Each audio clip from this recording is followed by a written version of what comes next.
You shall bind them as a sign on your hand, and they shall be as frontlets between your eyes. Deuteronomy 6:8 ESV.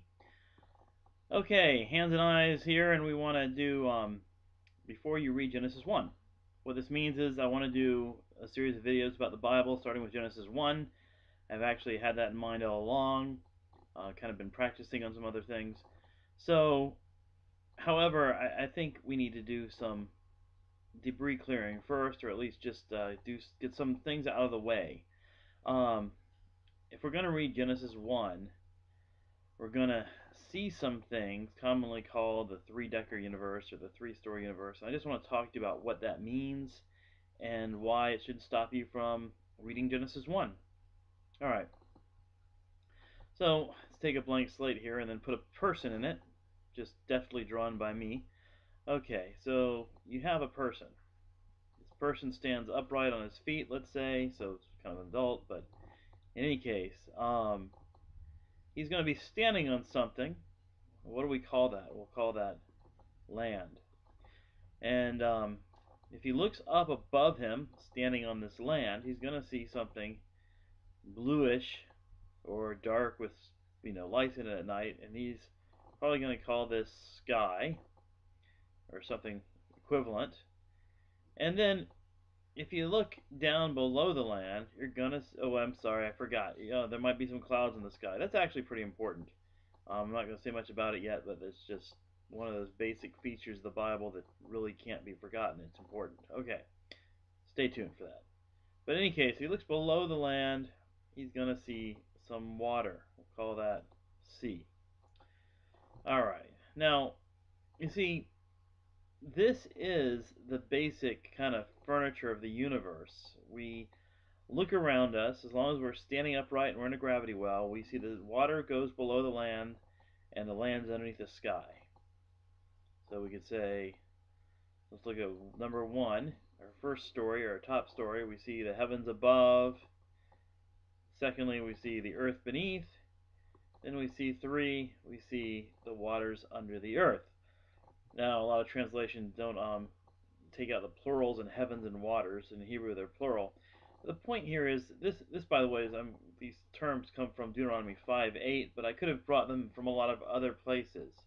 The heavens above, the earth beneath, and the waters under the earth.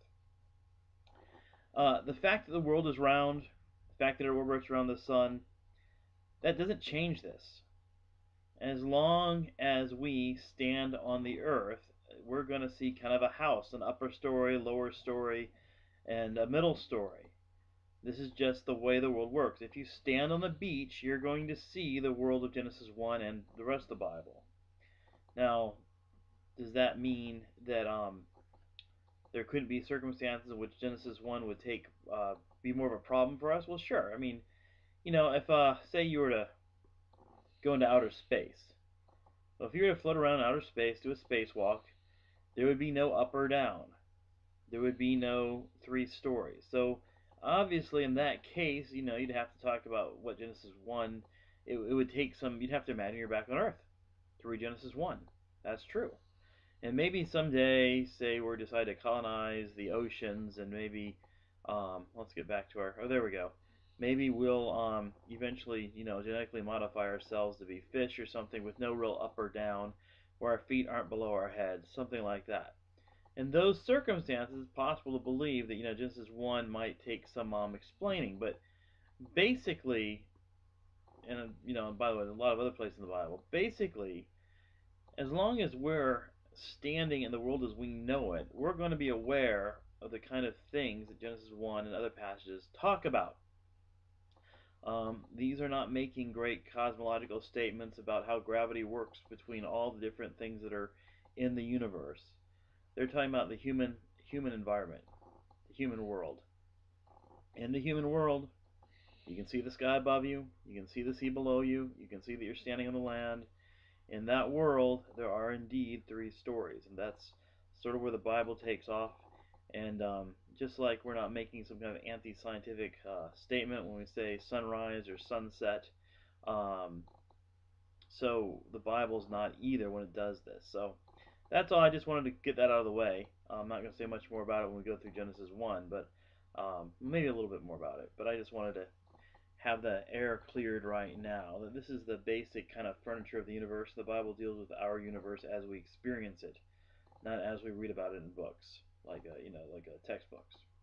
Okay, thanks for your time. Hope to see you next time.